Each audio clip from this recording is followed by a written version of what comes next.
Hi everyone, welcome back to Leading Edge. My name is Tim Schneider and this is our ongoing series about the art of empowerment. And today is the first time along our journey that we actually get to talk about what empowerment is. Empowerment has some commonalities with delegation. It includes me defining what the desired outcome is, what the product, the deliverable is.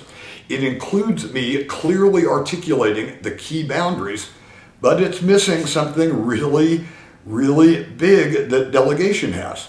It's missing, we don't tell them the step by step how to do it. What we do is we say, go get them. I know you're going to deliver this perfectly, go. And we turn them loose. Now, in the true empowerment model, what you get is a significantly higher level of effort related to the ownership of and the crafting of all of the necessary steps and thought to get there. You also get a much higher level of innovation and creativity as they look for different solutions, different paths than you could have prescribed. And the degree of problem solving is much higher.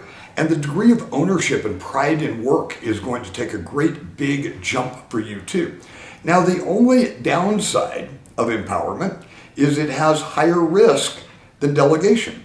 When you prescribe the step by step in standard delegation, that's a pretty low risk proposition because that's probably how you've done it. It's probably been tried and true. There's virtually no risk. But when I turn a team member loose and encourage them and say, go get it, man, this is all yours, run with it. You find the way to get it done. There's some risk because, man, I tell you what, they could stumble on some things. They could, accidentally cross some of those boundaries that, we talked about.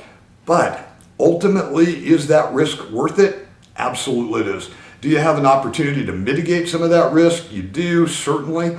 But in the coming couple of installments that we have, we'll talk about some of the obstacles about why we don't use pure empowerment like we should, and oftentimes how we step back into delegation.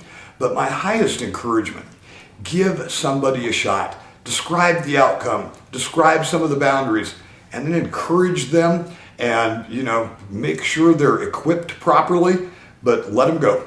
Let them go and don't be so anxious to check in on them.